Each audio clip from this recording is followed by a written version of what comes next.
So the next video that we're going to be looking at is the inverse trig functions. Now, inverse trig, you might see it written as arc, for example, arc sine x, or you might see it stuff like cos to the power of minus 1x. This is like in your calculator or in certain questions. And it just means the inverse of a trig function. So we've learned in chapter 2 what inverse functions are, right? It just does the opposite of what a function would do. This is the same thing, it just does the opposite of what a sine function would do, the opposite of what a cos function would do. And so there's not too much to know about this, but the important things are to learn about how to draw the graphs and how to just use them to find some exact values and etc. So first of all, graphs. So first things first, I'm going to sketch out the y is for arc sine. I'm going to sketch out the graph y is sine x, which looks something like this. Right. In chapter 2, when we were looking at inverse functions, we found out, or we learned that inverse functions don't actually exist for all types of functions, right? It only exists for a one-to-one function. Whereas if you look at the sine graph, a sine function is actually a many-to-one function.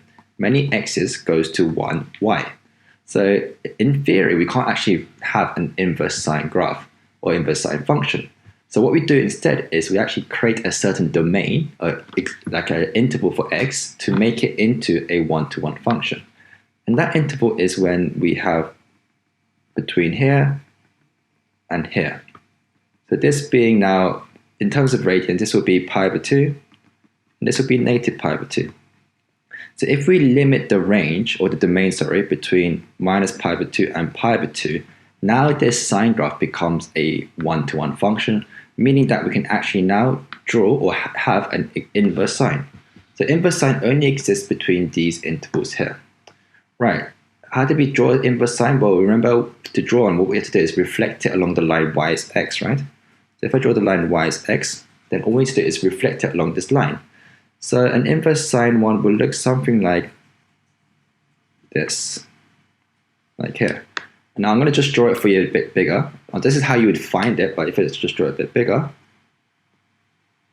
then it's actually going to look something similar to a tan graph, right? It's the same shape of a tan graph. Okay, important things to note. Going back to the functions chapter we learned in chapter 2, we found out that, remember, the domain of the function is equal to the range of the inverse function, and the range of the function is equal to the domain of the inverse function, right? So for here, this is the domain of the function. Domain of the function, meaning it's equivalent to the range, also the range of the inverse function. So that means that the y values for, or the possible fx or y values for the inverse would be between minus pi over 2 and pi over 2. So here is going to be pi over 2, and here's going to be negative pi over 2, like this. Similarly, the range of the function, remember, is the domain of the inverse. So to work out the domain of the inverse, all we need to do is find the range of the original function. And for sine, the range is between 1 and minus 1, right? So that's going to be the domain for the inverse function. So you need to be aware of this graph. You need to know the domain and ranges for the inverse functions of arc sine. We can do the same thing for arc tan. Arc cos is a bit more difficult, but let's start off with arc tan. So the arc tan x, the inverse tan of x. The same thing, we're going to start off by drawing the tan graph, which looks something like this. Tan is also a many-to-one function, right? Because it has many different parts. However, if we just limit it and set a certain domain, then we can create it or make it into a one-to-one function. And that domain is actually this part here, this asymptote in the middle. So the domain we're going to limit it to is between theta being bigger than minus pi over 2 and less than pi over 2, like this. So that is the domain of the function. And once again, once we find out, what we need to do is just reflect it along the line y is x. So that will look something like here and here. And so if I was to sketch it out on its own, then it will look something like a sine graph. Okay, so an easy way to memorize it is the inverse sine looks like a tan graph, inverse tan looks like a sine graph. So once again, we have to have the certain asymptotes, the range and domain. So we worked out earlier that this is the domain of the function, which should now become the range of the function, of the inverse function. So this is when it's equal to pi over 2, and this is minus pi over 2.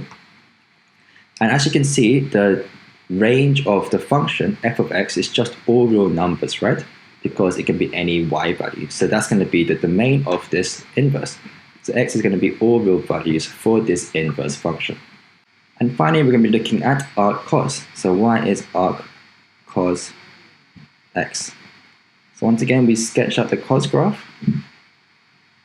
It's going to look something like here. And we need to set a certain domain to make it a one-to-one function. Right, this one is a bit more tricky, but the domain we're going to set is between here and here. That way it now becomes a one-to-one function. There's when theta is 0 and theta is equal to pi. The domain for this is going to be between 0 and the pi, right? And so what we would do now is reflect it along the line y is x again. And this is going to be quite a weird graph that you're going to see, but the arc cos one will look something like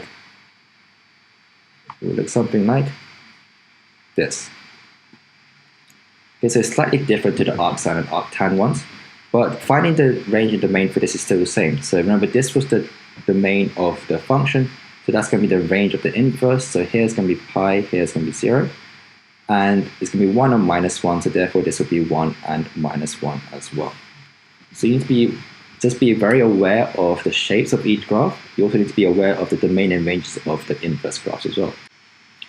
And then from there, we can actually find out like some more combinations of sines or inverse sines or trigs and inverse trig functions without using a calculator. So you can see here, we can find the exact values of each one without using a calculator. So let's maybe try A. So we have sine arc cos a half, and they're asking us what is this in exact value. So we're going to look at arc cos first, a half first. So we can work out what this is going to be equal to. So let's say it's equal to some theta value.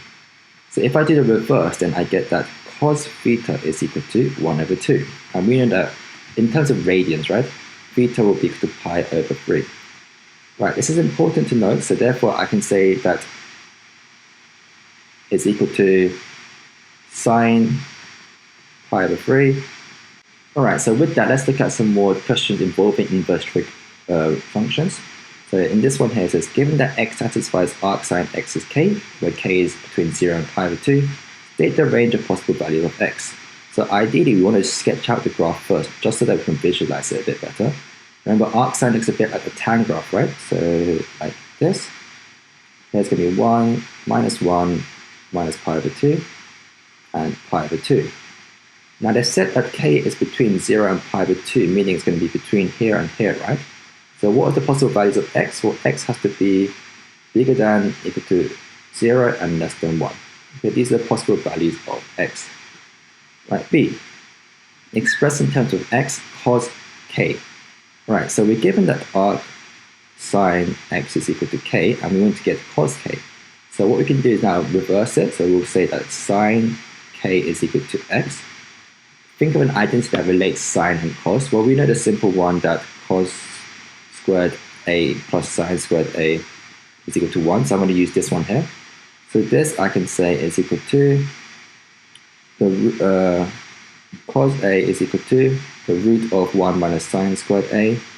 So cos a is equal to the root of 1 minus sine squared is, if sine is x, right, sine squared will be x squared. So that's going to be my cos k.